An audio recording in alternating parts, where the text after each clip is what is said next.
नमस्कार दोस्तों, मैं आपका दोस्त जयप्रकाश। स्वागत है आप सभी का हमारे यूट्यूब चैनल पर। नई वीडियो के साथ मैं फिर से आपकी सेवा में हाजिर हूं। तो चलिए दोस्तों, आज की वीडियो में हम चर्चा करने वाले हैं अपमार्गा के विषय में। जैसा कि आप देख रहे हैं, इसे अपमार्गा के अलावा और भी नामों से जाना जाता है, जैसे कि अपमार्गा, चिरचिटा, लड़जीरा, चिरचिरा, चिड़चिड़ा आदि नामों से इसे हिंदी भाषी क्षेत्रों में जाना और पहचाना जाता है। और अगर इसकी बात करें तो यह समस्त भारतवर्ष में सरलता से दिखने वाला यह साधारण सा पौधा हर जगह ही प्राप्त हो जाता है। भेड़ बकरियों का तो यह मुख्य चारा है। इसे वह बड़े चाव से ही खाती हैं और गांव से लेकर शहरों तक ये आसानी से देखे जा सकते हैं। प्राचीन ग्रंथों में इसे दिव्य औषधियों के रूप में माना गया है। तंत्र प्रयोगों में भी इसका उल्लेख मिलता है। चमत्कारी प्रभावों से ये परिपूर्ण है। तो चलिए दोस्तों, अब जानते हैं इसके कुछ गुणों के विषय में, जो कि हमारे लिए जानने बहुत ही आवश्यक हैं। तो यह कफवात शामक और सूजन को हटाने वाला, विषग्न, त्वचा रोग और शिरोविरेचक है। और यह रक्त शोधक, रक्तवर्धक तथा यह मूत्रल होता है।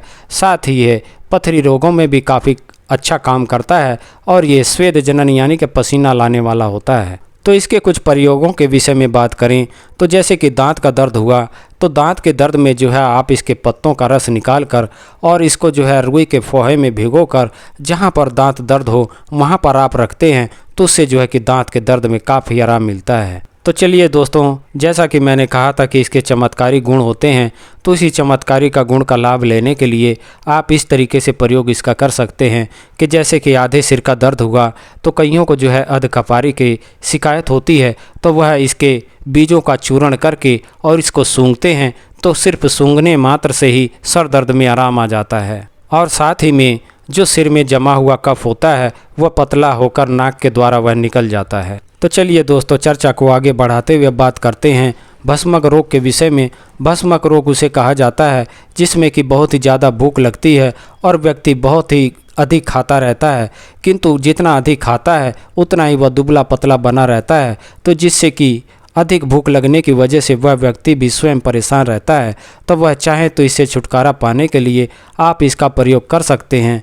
पके हुए लड़जीरे के यानी कि इसके जो पके हुए बीज होते हैं उनको इकट्ठा करके ला करके और रगड़ के साफ़ सुथरा कर लें और इसके अंदर की जो भूसी होती है उसे उड़ा लें और जो चावल के जैसा वह प्राप्त करते हैं तो इसे ले करके वह बारीक इसका चूर्ण कर लें। 3 ग्राम की मात्रा में वह इसे जो है सुबह शाम इसका सेवन करते हैं, तो उससे जो है कि काफ़ी आराम आता है। इसका प्रयोग जो है 3 से 4 दिन और 1 सप्ताह तक करना चाहिए। और जैसे ही आराम आता है, जब आपको पहले ही आराम आ जाए, तो इसका प्रयोग आप बंद कर दें। तो चलिए जो है कि आप बात करते हैं आगे चेचक के विषय में। तो चेचक की भी कभी कभी महामारी से फैल जाती है, तो आप जो है इससे बचने के लिए इसकी जड़ को लेकर और साथ ही में हल्दी ले लें, दोनों की बराबर मात्रा मिला करके इसको जो है बारीक पीस लें और इन्हें हाथ पैरों के नाखूनों पर इनका आप लेप करते हैं और साथ ही में माथे पर टीका लगाते हैं, तो उससे जो है चेचक निकलने का भय दूर हो जाता है तथा इससे जो है कि चेचक नहीं निकल पाती है। और अगर चेचक निकल आई है तो इसके जड़ को लेकर साफ़ करके इसको बारीक पीस कर वहाँ पर चेचक वाली जगह पर आप लगाते हैं, तो उससे जो है काफ़ी शांति मिलती है। तो चलिए दोस्तों, आगे बढ़ते हुए बात करते हैं कीट ततैया तथा बिच्छू के काटने पर इसके प्रयोग के विषय में। तो किसी को भी अगर यह चीज़ें काट लेती हैं तो आप जो है इसके पत्तों को लेकर के इनको बारीक पीस लें और पीसने के बाद में इसका रस निकाल कर काटे हुए स्थान पर आप लगाते हैं, तो उससे जो कि काफ़ी आराम मिलता है। और साथ ही में इसकी पत्तियों को लेकर बारीक पीस कर और इसकी लुगदी बनाकर काटे हुए स्थान पर लगाते हैं, तो उससे जो है व्रण दूषित नहीं हो पाते हैं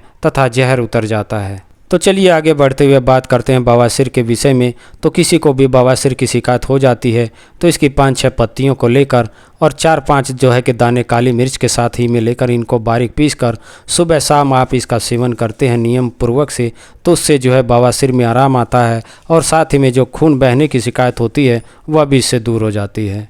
तो चर्चा को आगे बढ़ाते हुए बात करते हैं बहरेपन की शिकायत पर। तो किसी को भी अगर बहरेपन की शिकायत हो जाती है तो वह इसकी जड़ को ला करके साफ़ सुथरा करके और इसको बारीक पीस कर इसकी लुगदी तैयार कर लें।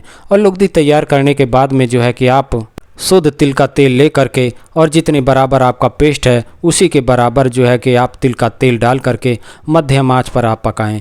जब तेल मात्र शेष रह जाए और सब जल जाए, तो उसके बाद में इसको छान करके साफ़ सुथरी शीशी में इसको भर लें और भरने के बाद में 2-3 बूंद की मात्रा के हिसाब से इसको कान में आप डालते हैं तो उससे जो है कि बहरेपन की शिकायत तो दूर होती है और साथ ही में जो कान बहने की शिकायत होती है वह भी इससे दूर हो जाती है। तो आशा करता हूं कि मेरा ये वीडियो आपको पसंद आया होगा। मेरा ये वीडियो आपको पसंद आया तो कृपया करके इसे लाइक शेयर सब्सक्राइब करना ना भूलें। साथ ही बेल आइकन को भी प्रेस कर लें ताकि आने वाली हर वीडियो आप तक पहुंचती रहे। तो आपके स्वास्थ्य की कामना के साथ अब मैं आपसे विदा चाहूँगा। नमस्कार, जय हिंद, जय भारत।